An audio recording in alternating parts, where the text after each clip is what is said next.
Hey guys, it's Joe from VMP. We're here with Cameron's 03 Cobra. You've probably seen this car in another video that we did here of the car on pump gas with the same boost.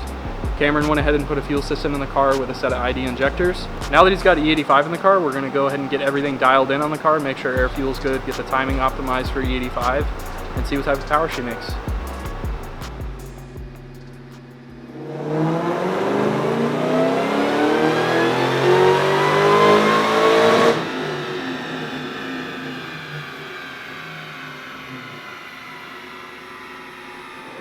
So we got everything dialed in on Cameron's car here.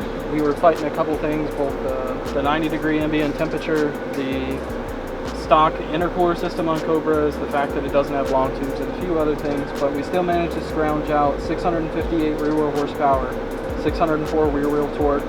This is on the same boost that he was on before, and all the other mods being the same. So it was 601, 554 before, so we're up about 50 pound-feet of torque and up about 57 horsepower on E85.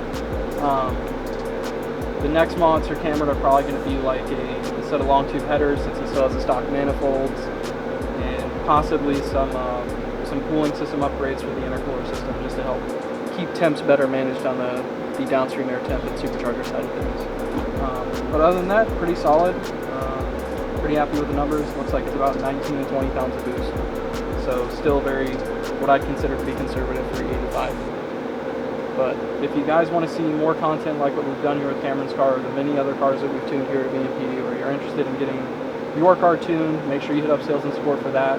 But if you just want to check out more cool videos, just make sure you hit the like, share, and subscribe button and hit the bell for notifications.